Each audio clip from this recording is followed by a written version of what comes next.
Tuesday and Sunday at 9 p.m.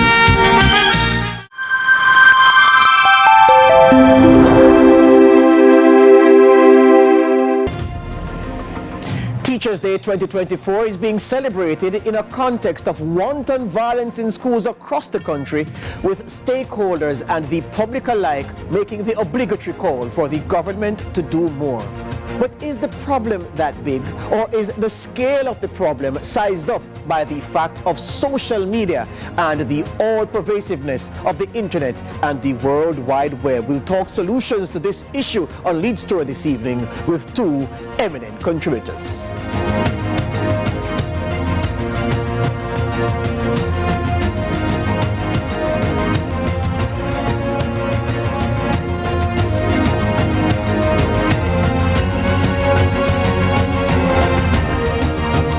Welcome to Lead Story on CVM TV. I am George Davis. The situation concerns violence in schools and the horrendous scenes that we are privy to on our smartphones almost weekly of students fighting gladiatorial battles inside the classrooms, inside the schools, in public spaces. The Halfway Tree Transport Center, a pitched battleground among warring high schools in the corporate area. And the question begs, is it a situation where there are more of these incidents these days, or are we just seeing more of them because everybody has a smartphone and the ability to upload the latest incident to the internet and send it around, make it go viral to give the impression that we are in unprecedented times? I've invited the president of the Jamaica Teachers Association to the discussion. He's yet to join us, but for the time being, I'm going to pick up the conversation with the president of the Jamaica Association of Guidance Counselors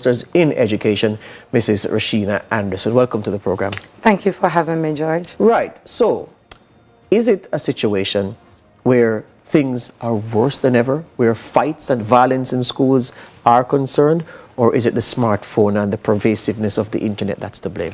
So I'm really happy for the perspective that you would have been exploring this from. The truth is, violence in schools is not new. It has always been around. We are seeing more because of the exposure and the children being able to carry their phones to school and so forth.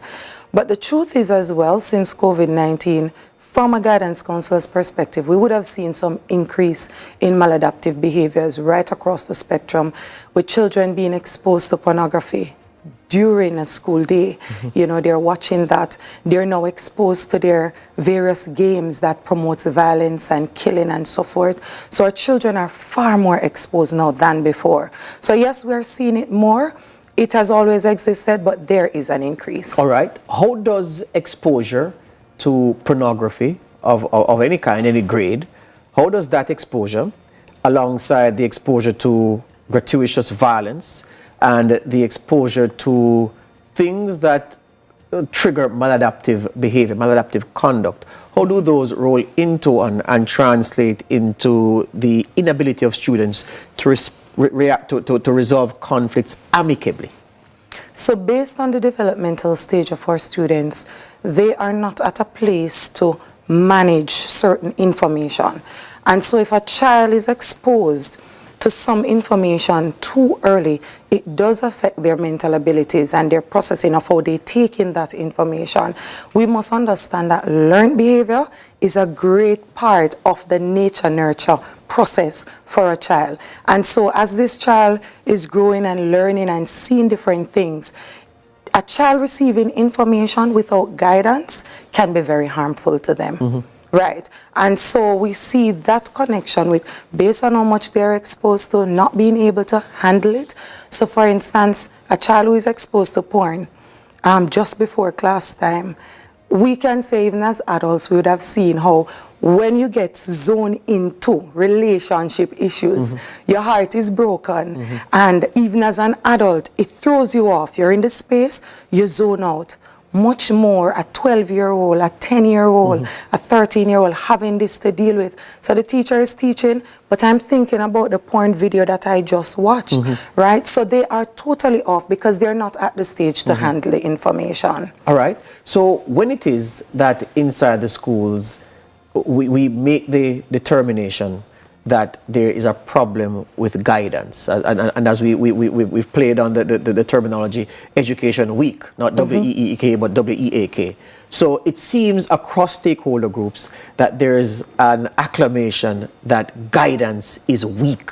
What is the evidence that guidance is weak and needs shoring up to the extent that it can help to blunt the edge of those students who would act out maladaptive tendencies? I would not say that guidance is weak if you're speaking to it from guidance counselor's perspective, if that's what you're referring to. Let me fix it up for you then, because I don't want to, I see the impression that you've taken, and that's not the impression that I give. So I want to because when I say guidance is weak, in terms of the number of people who are in the field, so there is not the strength in number to spread across the schools throughout the system, because we hear that there's one guidance counselor per 500 students, which is woefully inadequate by any measure. So by I'm talking the establishment level and not necessarily the quality of the intervention from the guidance counselors. All right. Thank you so much for that clarity. So yes, the sentiments have been echoed. 500 to 1 is really great. And we're saying with a reduced number, it would help us to go a far way. However, I must point out, George, that at no point are we saying that increasing guidance counselors will fix the problem that what stakeholders are saying. You said that. And so I really want to change that narrative for our viewers and for our society, because this is a multifaceted issue. It is a society issue. So at no point we want people to think that, all right, if we get more guidance counselors, this problem will be fixed. No, because when the children come to us, they're going back to their homes. They're watching their televisions. They're seeing our parliamentarians behaving bad. They're exposed to violent movies and all these things. The values, especially the spiritual values that our country have carried for years, are depleting. It's almost not there anymore. Our children don't know the meaning of our anthem and our pledge. So you see a wide range of issues. It's not a guidance counselor fix. But however, what we're saying is that with more guidance counselors, with the increase of issues that we're dealing with, we would be able to address some of these issues much better.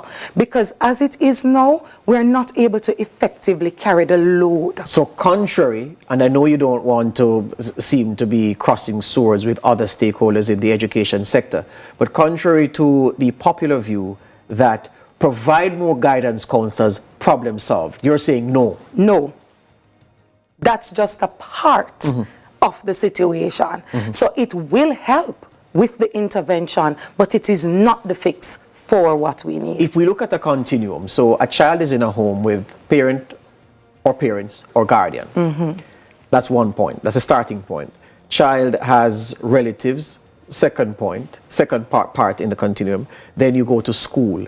School, you have a form teacher, you have subject teachers, you're supposed to have a dean of discipline, you have a guidance counselor. So a guidance counselor lies at the outer end. So we are saying then that we should backload the intervention to swell the ranks of the guidance counselors. Ignore what happens further up the continuum and the problem will be solved. I'm rephrasing it to invite you again to say, no, that's not the prescription you believe. No, that's not the prescription. And actually, I would love if you start the intervention from pregnancy. We'll go there in the next section. We're talking about the violence in schools and the approach to fixing the problem. And I'm having a conversation with the president of the Jamaica Association of Guidance Counselors in Education, Rashina Anderson. More after these.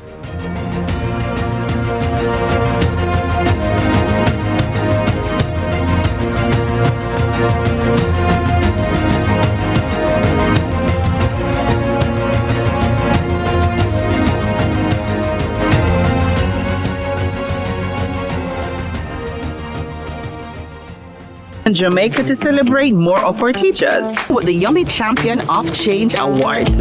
First stop, Falmouth All Age in Trelawney. Yummy Champions of Change Award presented to Principal Kurt Prince. Thank you, Yummy. Our next stop is Anchovy Primary in the parish of St. James to award Principal Cheryl Grant Mitchell. I am grateful. The team is just as grateful.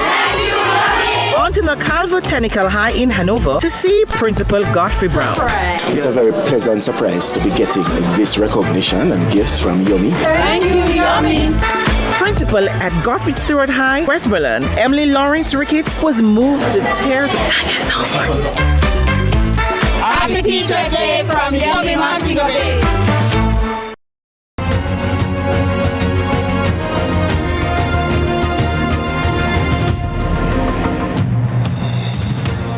Welcome back to Lead Story. We're talking about violence in schools. Amid the celebration, we must not forget, of Teachers Day 2024, the true architects of the nation. There are several groups who will claim that designation, but of course they were all taught by someone. And so the men and women who have labored long and labored hard since the 1950s, they've organized themselves into this singular and unitary representative body known as the Jamaica Teachers Association, the most powerful teachers lobby in the Caribbean.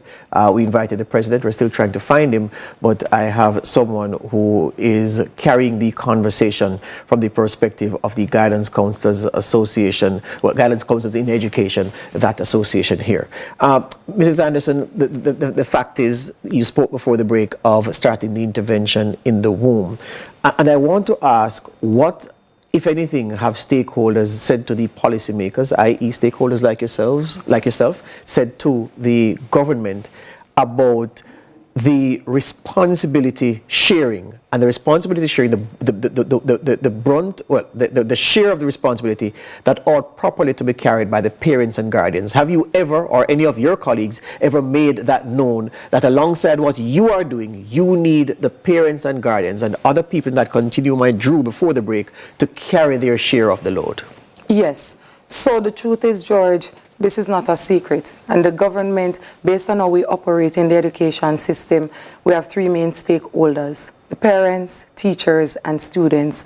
And all stakeholders are relevant for the process to be effective. So that's not a secret. However, yes, on many occasions and platforms, we would have shared the importance of parenting.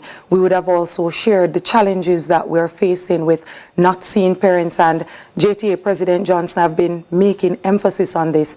Parents are not coming to PTA meetings, they're not showing up, and so the truth is we see them at registration and orientation, and then you don't see them back until graduation. Yes. Right, and so they are in the know of this situation, and what is happening now, we are even making a louder cry that something more needs to be done. We do certainly appreciate the intervention of the National Parenting Support Commission and what the Ministry of Education has been doing. But I think to a stronger end, we need government now at a higher level to make our parents accountable. I don't want to say put this in place or put that in place, but we have seen parents turning down positive intervention for their child. And I mean, they're angry at it even when a child is screened and you're saying, your child is experiencing this. A parent may say, no, I don't want my child to participate in that. And sometimes it may be from the end of their status and it being public that your child has issues. But while they're not seeing the behavioral issues at home, yes, sometimes the children are exposed to emotional trauma, mental trauma that they don't share with their parents. Question for you.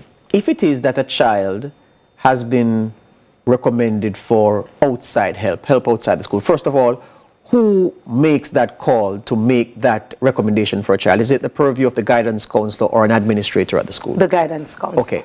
So if the guidance counselor makes that recommendation for Kevin, let's use an arbitrary name, to get some outside help. Outside help is accessed, and the outside professional prescribes a course of action to help normalize Kevin's behavior.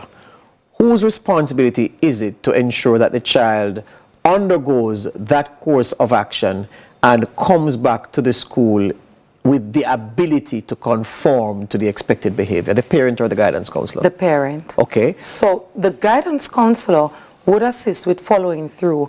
And I must say, as you mentioned, referral, it depends on the nature of the case. Yes. That a referral is made by the guidance counselor, whether it be to child guidance clinic, CPFSA, or so forth. So the guidance counselor, once that external referral is made, will follow through with the process, check in with the parent, and also follow up with the child internally to see how external intervention is helping that child. But the parent carried a greater end of the responsibility in ensuring, because sometimes all of that is done.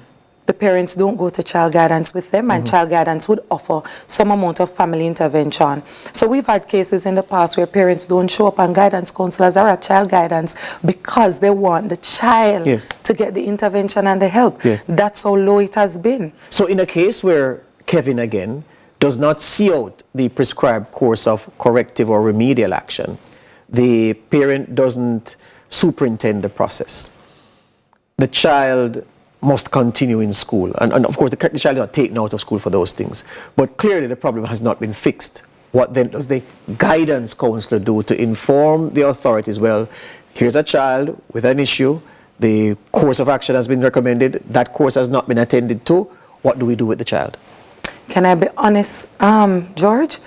Sometimes some of those cases get lost in the movie. So the referral has been made. It has been followed through with. You're following up with the parents and so forth. The most we can do from our end is to inform the Ministry of Education that this case has occurred, it is here, and we no longer have any control because we don't have the power to force a parent to say, do this. And so the most we can do is to inform the Ministry of Education, who is our supervisor, of the matter, and they too will also do some amount of intervention. So if a child comes back, well, this is the question. Is there any survey that has been done to gauge whether the children who are involved in the most violent incidents or in a violent incident, if that child is one who would have had to seek the services of a guidance counselor at any time before? In other words, does this child have a history of violence in schools? Is the average participant in a violent incident likely to be someone with a history of violent episodes before? I'm not aware of any of those surveys ever being done. The most is that when a child, if a child, for instance, at the high school level, and I can speak from my end, has been involved in frequent fights and situations of going to the dean, and disciplinary measures would have been implemented and so forth. If that child is still not conforming, the dean may say, okay, I need to refer to the guidance counselor because it seems something else might be happening deeper here. So the guidance counselor would now intervene. Sometimes we may contact guidance counselor from the previous school that the child is coming from, just because we have to do investigations sometimes. Where the child is coming from, through our own visits as well, we would have an idea, feel of the background, the community that the child lives in, and we would interact with family members and so forth, just to get the background of the child. But as a survey of the nature you're speaking to, we would have not done one. And don't you think that there would be better results yielded were there greater proximity between the process that the Dean of Discipline attends to and the process that the guidance counselor attends to? In other words, maybe the guidance counselor would have spotted something in the interaction that would have said, you know what, let's do this, rather than wait on the Dean of Discipline to make a judgment call as to whether or not this child must go to the guidance counselor. Right.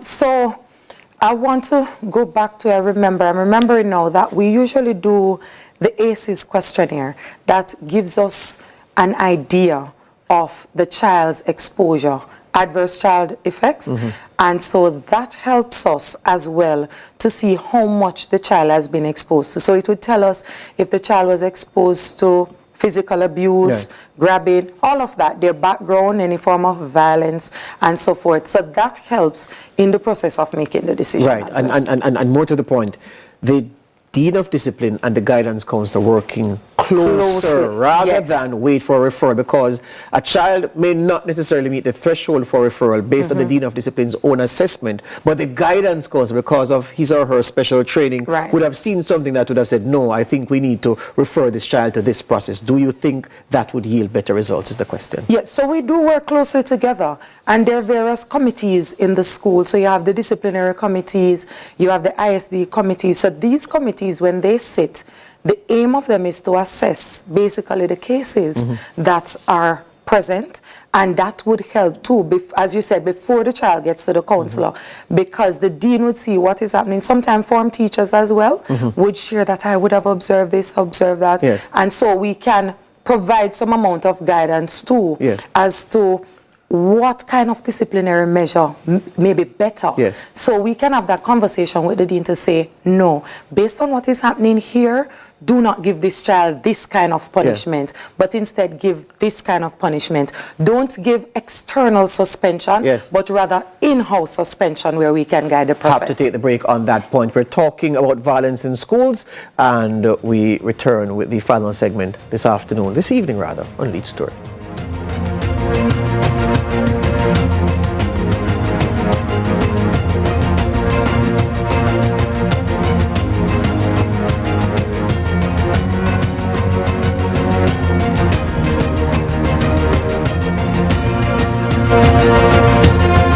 And we are the Mitchells. You can watch Meet the Mitchells right here on CVM TV every Wednesday at 8 p.m. Yes, you guys don't want to miss it. We will be having new episodes every week, so definitely follow along with our family. Meet the Mitchell family. Good morning, good morning, good morning. You're the sugar to my tea. Meet the Mitchell family.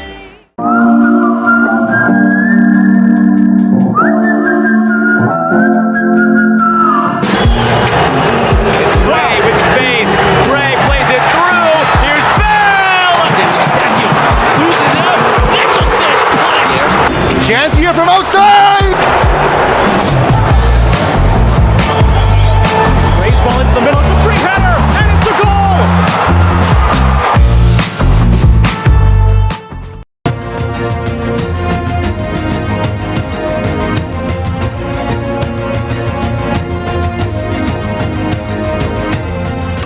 Children died in Jamaica have died in Jamaica since the start of the year, some by violent means, violence perpetrated against them by their colleagues, their peers, or by adults. That's between January and May 1 this year, and in the corresponding period in 2023, that number was 30. I think we have the president of the Jamaica Teachers Association, Leighton Johnson, now. Oh, well, I'm hearing that we don't. All right, so here we are. Oh, we do. Mr. Johnson, welcome to the show. Thank you very much. Thanks for having me. Thanks for having me. Good. It's Teachers Day, and I want to say Happy Teachers Day, sir. You are effectively on secondment, but teaching never stops. And I want to send I want to send acclamation to you and the men and women you serve on this day. Thank you so much. And I, want to as well express kind sentiments to the many teachers across Jamaica and those across the diaspora. I want to wish them a happy Teachers Day, and as well as what's left of it. Mr. President, in the time we have, I've heard you before on the issue of support for the group, the army, this very small army of guidance counselors in schools, and you've said that part of the solution lies with beefing up this army. Convince my audience why providing more guidance counselors in schools will help significantly to deal with the issue of violence in schools between and among students. The context is that at this point there is a 500-to-1 ratio of guidance counselors to students in our schools. Additionally, there are still some schools that operate without a guidance counselor at the primary level. And also at the primary level, we have a situation where there is a cluster-based approach, where there is one guidance counselor that perhaps services 2 or 3 schools. That's the context in which we operate at this time. Of course, with the plethora of issues that our students present with, we find that the guidance counselors are not able to effectively manage all the cases that they have to confront with on a daily basis across the schools. And we feel that if the ratio of guidance counselors was cut to somewhere between 250 to 250 students to one guidance counselor, as well as ensuring that there is a guidance counselor present in every school, then in some way this would reduce the levels of violent confrontations that we see in our schools. On the point of the funding, though, Mr. President, on the point of the funding, though, the Education Minister has said it would take 746 million to reduce the ratio significantly below the 500 to 1 as we have it now. And effectively she's saying that right now the funds are not available. And the fact is right now we have a crisis on our hands. Violence in our nation, which has spilled over into our schools on a more frequent basis, has the potential to cripple our nation. We see that this has stagnated the growth of our nation. As a country, we now need to demonstrate leadership and our willingness to address the issues that we have. We find in many instances, students come to our schools with many issues. They come to school traumatized in many cases, and we believe that if our programs and initiatives are properly manned, we will see our students responding better to those programs. So your message to Favour Williams and Andrew Holness, the Prime Minister, is find the fiscal space for this 746 million. Yes. And that is exactly what needs to happen. If we're prioritizing education, this is what needs to happen. If we are providing access and the equity in our system, we simply need to get our Ministry of Finance or our Ministry of Education to understand that this crisis isn't going to go away with a band-aid approach, with just a touch-and-go approach. It requires deliberate approach. It requires funding, and this is a critical aspect, a critical area within our sector that needs addressing. Hear you on that. Unfortunately, I'm out of time. So what I'd like to say is this: $746 million is a very, very, very pretty penny.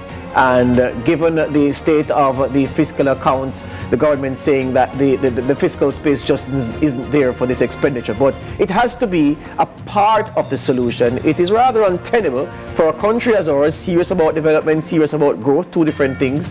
The ratio of guidance counselors to students, 500 to 1, that's untenable. We ought to be able to bring that number down significantly using creative means, even if we don't rise to the level of making these $746 million investment. That said, I am sympathetic to the views expressed by the Jamaica Association of Guidance